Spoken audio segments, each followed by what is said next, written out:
बिस्मिल्लाहिर्रहमानिर्रहीम। अस्सलाम वालेकुम नाज़रीन, आपको एक दफ़ा फिर अपने इस यूट्यूब चैनल पर खुशामदीद कहता हूँ। नाज़रीन, आज की इस वीडियो में पाकिस्तान के दो ऐसे सेक्टर्स के बारे में डिस्कस करेंगे, या दो ऐसे शोबों के बारे में, या दो ऐसे पॉइंट्स के बारे में डिस्कशन होगी कि जिन पर अगर हुकूमती या वैसे इंडिविजुअल तौर पर भी अगर थोड़ी सी मेहनत कर ली जाए और इन दो सेक्टर्स को बड़ा सीरियस तरीके से देखा जाए तो यकीनन ये पाकिस्तान की इम्प्रूवमेंट में, पाकिस्तान की प्रोग्रेस में बड़ा अहम रोल प्ले कर सकती हैं। और हम लोगों ने देखा कि जब जब इन सेक्टर्स पर नज़र करम की गई और नज़र षानी की गई और इनको सीरियस लिया गया, तब जो है इन्होंने वाकई ही बड़ा अच्छा रिस्पांस दिया। और ये दो ऐसे सेक्टर्स हैं जिनकी वजह से पाकिस्तान की जो रेमिटेंसेस हैं या जो पाकिस्तान का ज़र मुबादला है या जिसको हम फॉरेन रिज़र्व्स कहते हैं वो यकीनन बढ़ सकता है। अब फॉरेन रिज़र्व्स क्या हैं? ये डॉलर्स होते हैं कि फॉरेन करेंसी आपके पास कितनी पड़ी है,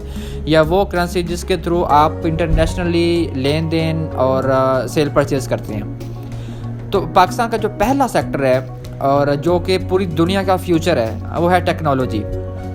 आप इंडिया की एग्जांपल ले लें, हम हर चीज़ में इंडिया के साथ कंपटीशन करते हैं, लेकिन जहाँ कंपटीशन करने की बात होती है वहाँ पे हम पीछे रह जाते हैं। अब इंडिया को आप देख लें तो वो टेक्नोलॉजी में बड़ा आ गया है। उनके कई बड़ी कंपनियों के सीईओज़ जो हैं वो इंडियंस हैं। गूगल के सीईओ की बात कर रहा हूँ, चेयरमैन या फाउंडर की बात नहीं कर रहा। गूगल का जो सीईओ है वो एक इंडियन है, और अभी एक यूके के जो वज़ीर-ए-आज़म हैं वो भी एक इंडियन थे।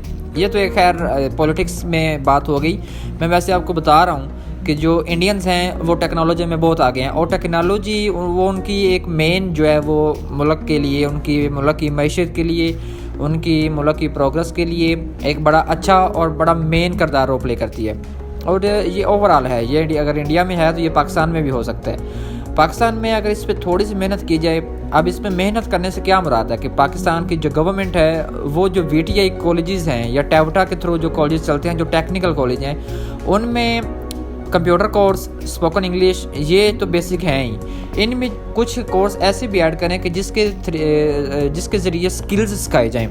वैसे तो बहुत सारे प्राइवेट इंस्टीट्यूट ये काम कर रहे हैं कि स्किल्स पॉलिश की जा रही हैं, लोगों को स्किल्स सिखाई जा रही हैं, और 3 महीने या 6 माह के कोर्स के बाद लोगों को, स्टूडेंट्स को इस काबिल कर दिया जाता है कि वो ऑनलाइन बैठ के फ्रीलांसिंग के ज़रिए पैसे कमा सकते हैं। अब कुछ स्किल्स मैं आपको यहाँ पे बता देता हूँ कि जिन पर अगर थोड़ी सी मेहनत की जाए तो यकीनन आप भी डॉलर्स, मिलियंस ऑफ डॉलर्स कमा सकते हैं। सबसे पहले अगर ग्राफिक डिज़ाइनिंग की बात करें तो पूरी दुनिया में ये जो भी आप 3D देख रही हैं ये ग्राफिकली हो रहा है। आजकल तो टेक्नोलॉजी का इतना दौर आ गया है कि आपने एक तमिल मूवी देखी होगी, उसकी जिसको प्रभास की मूवी थी बाहुबली के नाम से, उसमें बड़ा ही उसने एडवांस टेक्नोलॉजी इस्तेमाल की थी, और उसमें मैक्सिमम लोग इंडिया से जिन्होंने काम किया था।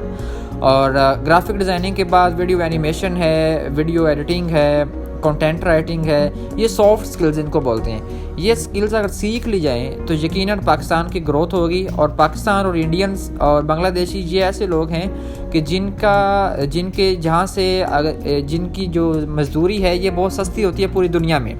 अगर कोई USA का बंदा या UK का बंदा या कनाडा का बंदा अगर $100 पर और $100 पर और चार्ज करता है तो पाकिस्तानी $10 $20 में भी काम कर लेते हैं, क्योंकि इसकी कई वजूहत हैं। इस पे एक बड़ा जो इशू है वो अनएम्प्लॉयमेंट का है। यहाँ पे बेरोज़गारी होती है, लोग कहते हैं कि यार कुछ ना कुछ इनकम आनी चाहिए, चाहे $10 हो चाहे $20 हो। तो इसलिए पूरी दुनिया में सबसे सस्ती जो है वो यहाँ पे लेबर है। इसलिए लोग अगर ये स्किल सीख लेते हैं तो यकीनन उनके लिए, पाकिस्तान के लिए भी और उनके लिए भी अपने हालात बदले जा सकते हैं इस स्किल्स के थ्रू। इसमें इमरान खान ने थोड़ा सा काम किया था, और कुछ यूनिवर्सिटीज़ को उन्होंने अपने लाइनअप करके और उसमें इस तरह की स्किल्स को इन्हेंस करने के लिए और सिखाने के लिए, इम्प्रूवमेंट लाने के लिए उन्होंने कई कोर्सेज़ का आगाज़ किया था।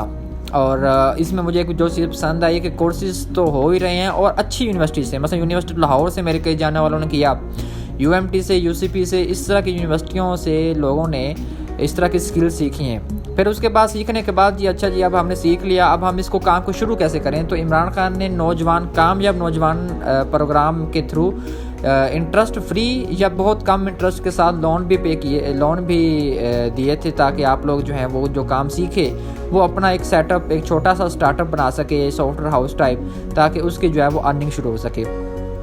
तो इस तरह के गवर्नमेंट की तरफ से यकीनन हमें स्टेप्स चाहिए होंगे, ताकि मुल्क के जो 60 से 70% यंगस्टर्स हैं और पढ़े लिखे यंगस्टर्स हैं ये वेस्ट ना हों। फिर ये होता क्या है कि मुल्क से बाहर चले जाते हैं और पाकिस्तान से सीख कर पाकिस्तान को सर्व करने की जब बारी आती है तब ये बाहर जाकर गोरों की खिदमत करते हैं। दूसरा, पाकिस्तान का सबसे बड़ा सेक्टर, उससे कई जो हैं वो इंडस्ट्रियाँ मुंसलिक हैं, और ये सेक्टर है रियल इस्टेट का।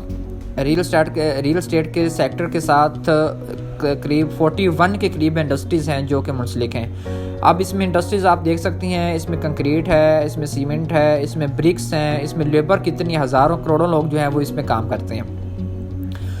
यहाँ पे भी अगर थोड़ा सा गवर्नमेंट अगर तवज्जो दे, अब इमरान खान ने यहाँ पे भी थोड़ा सा काम किया था, वो इसलिए कि जब आपकी कोई भी फॉर एग्ज़ाम्पल 3 महले का घर जब बनता है तो उसमें कितने लोग काम करते हैं, मतलब लेबर काम करती है जिसमें मज़दूर और मिस्त्री दोनों शामिल होते हैं। फिर आपके मिट्टी वगैरह होती है, वो पूरा एक सिस्टम होता है। फिर आपके जो ईंटें हैं वो पूरा एक भट्टे का सिस्टम होता है सारा, उसमें कितना लोग काम करते हैं। फिर आपकी रेत है, आपके जो ईंटें वगैरह या कंक्रीट है, या फिर लेंटर होता है, उसमें शटरिंग वगैरह होती है। तो ये तकरीबन कितने लोग 41 के करीब कहा जाता है कि इंडस्ट्रीज़ जो हैं वो कंस्ट्रक्शन के साथ लिंक हैं। तो कंस्ट्रक्शन रियल स्टेट पे थोड़ा सा तवज्जो दी जाए। इमरान खान ने जब अपने दौरे हुकूमत को संभाला तो उन्होंने थोड़ा सा रिलैक्सेशन दी थी टैक्स के हवाले से, कि जब आप प्रॉपर्टी ख़रीदते हैं उस पर टैक्स आपने पे करना होता है। तो टैक्स अगर कम कर दिया जाए तो यकीनन जो है वो रियल स्टेट भी बढ़ेगा और सेल एंड परचेज़ भी ज़्यादा होगी, जिसकी वजह से जो डीलर्स रियल्टर्स हैं उनको भी बेनिफिट हो सकता है। आपके मुल्क में पैसे ज़्यादा, कई अब इस तरह होता है कि आजकल जो कि जिस तरीके से टैक्सेस चल रहे हैं, जिन लोगों ने इन्वेस्ट किया हुआ था वो तो ठीक, जिन्होंने नहीं किए हुए वो करना चाह रहे थे, उन लोगों ने अभी अकाउंट को फ्रीज़ करवा लिया है, उन्होंने अभी होल्ड कर लिए हैं। उन लोगों ने अभी होल्ड कर लिए हैं और वो यकीनन पैसे रोक के बैठे हैं, क्योंकि पॉलिटिक्स के हवाले से भी कुछ हालात पाकिस्तान के इस तरह से बन जाते हैं, वक्तन फ़वक्तन ये बनते ही रहते हैं। और जब टैक्स बढ़ जाता है तो यकीनन वो कहते हैं कि जी हम, जब आप 1 करोड़ का घर लेंगे उसके ऊपर 2 लाख जब परचेज़ करेंगे तब टैक्स है, 2 लाख जब सेल करेंगे तब टैक्स है।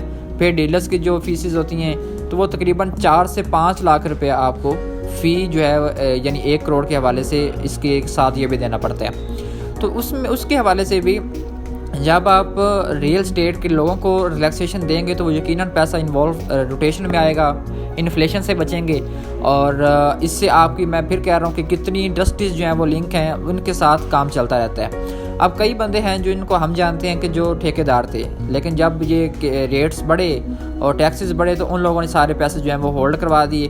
अब ठेकेदार में जब घर बनाता है तो उसके साथ कितने लोग काम करते हैं, जब ठेकेदार घर नहीं बनाएगा तो वो लोग बेरोज़गार होंगे।